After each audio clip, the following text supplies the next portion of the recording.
और एक बड़ी चिंता है। पहले खुशखबरी बताता हूँ। दिल्ली में कोरोना की रफ्तार काफ़ी कम हो गई है। पिछले 24 घंटों में दिल्ली में केवल 2200 कोरोना के केस आए हैं। संक्रमण दर भी घट के पिछले 24 घंटों में केवल 3.5% रह गई है। लेकिन इसका मतलब ये नहीं है कि कोरोना का खतरा टल गया, वो अभी भी है। हमें कोरोना से बचने के सभी उपाय करने हैं। अब दूसरी बात, चिंता की बात। आज से दिल्ली में युवाओं का वैक्सीनेशन बंद हो गया है। केंद्र सरकार ने युवाओं के लिए जितने वैक्सीन भेजे थे वो ख़त्म हो गए हैं। इसीलिए युवाओं के वैक्सीनेशन सेंटर आज से बंद किए जा रहे हैं। कुछ एक वैक्सीन की डोजेस बची हैं, वो कुछ एक सेंटर्स में दी जा रही हैं, वो भी शाम तक ख़त्म हो जाएंगी। कल से युवाओं के वैक्सीनेशन के सभी सेंटर बंद हो जाएंगे। मुझे बेहद दुख है कि हमें वैक्सीन ख़त्म होने के कारण युवाओं के वैक्सीनेशन सेंटर्स बंद करने पड़ रहे हैं। हमने केंद्र सरकार को भी लिख के बताया है। केंद्र से हमने और वैक्सीन मांगी है। जैसे ही हमें और वैक्सीन मिलेगी हम फिर से ये सेंटर शुरू कर देंगे। दिल्ली को हर महीने 80 लाख वैक्सीन की ज़रूरत है, 80 लाख डोजेस की। इसके मुकाबले मई में हमें केवल 16 लाख वैक्सीन मिली और जून के महीने के लिए केंद्र ने दिल्ली का कोटा और भी कम कर दिया है। केंद्र सरकार से हमें जो चिट्ठी आई है कि जून में हमें केवल 8 लाख वैक्सीन दी जाएगी। मई में 16 लाख दी थी, जून में 8 लाख देंगे। अभी तक हम दिल्ली में टोटल 50 लाख वैक्सीन लगा चुके हैं और दिल्ली के सभी एडल्ट्स को वैक्सीन लगाने के लिए हमें 2.5 करोड़ और वैक्सीन चाहिए। अगर इसी रफ्तार से दिल्ली के एडल्ट्स, अगर इसी रफ्तार से हम चले, 8 लाख वैक्सीन हर महीने मिली तो दिल्ली के एडल्ट्स को ही वैक्सीन लगाने में 30 महीने लग जाएंगे, 30 महीने से भी ज़्यादा। तब तक तो न जाने कितनी और कोरोना की लहरें आएंगी, न जाने कितने और लोगों की मौत हो जाएगी। तीसरी लहर से दिल्ली और देश को बचाने का एक ही तरीका है, कम से कम समय में अधिक से अधिक लोगों को वैक्सीन की सुरक्षा दी जाए। बेड, आईसीयू, ऑक्सीजन, दवाई, इन सब की तैयारी तो हम लोग कर रहे हैं, लेकिन कोरोना के घातक असर से बचाने में वैक्सीन ही सबसे ज्यादा असरदार हथियार है। वैक्सीन की कमी केवल सरकार की चिंता नहीं है, आम आदमी भी वैक्सीन के इस संकट से बहुत डरा हुआ है। कल एक अम्मा का फोन आया, बोली मुझे और मेरे बेटे को वैक्सीन लगवानी है। मैंने पूछा अम्मा कितनी उम्र है दोनों की? बोली मेरी उम्र 65 साल है, मेरे बेटे की उम्र 35 साल। मैंने कहा अम्मा युवाओं की वैक्सीन तो खत्म हो गई, आपको लगवा दूंगा।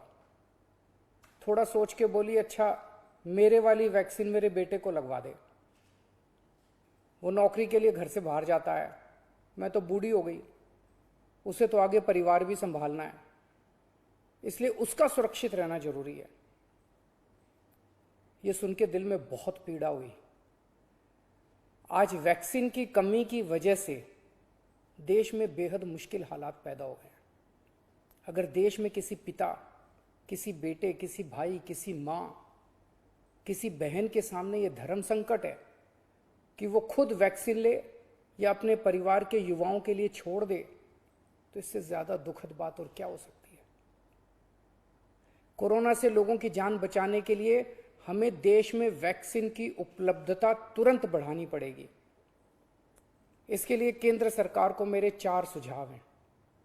पहला, भारतीय बायोटेक कंपनी जो कोवैक्सीन बनाती है, वो अपनी वैक्सीन का फॉर्मूला दूसरी कंपनियों को देने को तैयार हो गई है। देश में वैक्सीन बनाने वाली ढेरों कंपनियां हैं।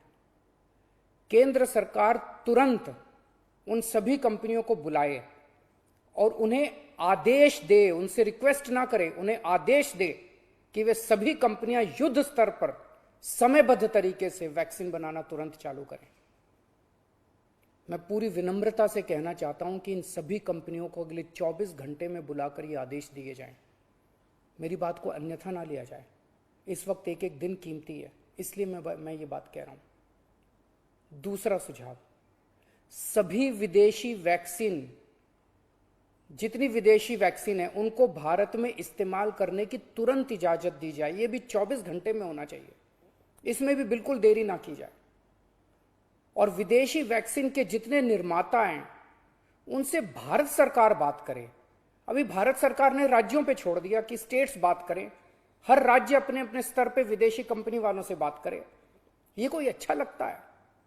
भारत के 36 राज्य और यूनियन टेरिटरी हर कंपनी के सामने जाके आपस में लड़ रहे हैं। महाराष्ट्र हरियाणा से लड़ रहा है, हरियाणा दिल्ली से लड़ रहा है, आपस में लड़ रहे हैं सारे इन कंपनियों के सामने। इससे विदेशों में भारत की क्या छवि बन रही है? भारत सरकार उनसे खरीदेगी तो ये कंपनियां भारत सरकार को बहुत ज्यादा गंभीरता से लेंगी, और फिर भारत सरकार तो सीधे इन कंपनियों के देशों की सरकारों से बात कर सकती है ना।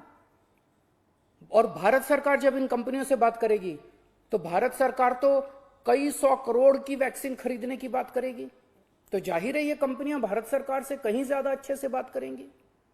तो भारत सरकार को इनसे वैक्सीन खरीद के राज्यों में बांट देनी चाहिए। तीसरा सुझाव, कुछ देश ऐसे हैं, पढ़ने में आ रहा है मीडिया में, कि जिन्होंने जरूरत से ज्यादा वैक्सीन जमा कर रखी है। उनकी जनसंख्या जितनी है उसके हिसाब से उनको जितनी वैक्सीन चाहिए उससे कहीं ज्यादा वैक्सीन वो स्टोर करके बैठे हैं। उनसे भारत सरकार को वैक्सीन लेने के लिए गुजारिश करनी चाहिए, प्रार्थना करनी चाहिए। और चौथा सुझाव, ये जितने विदेशी कंपनियां वैक्सीन उत्पादक हैं उन्हें भारत में वैक्सीन उत्पादन करने की भी तुरंत अनुमति दी जाए।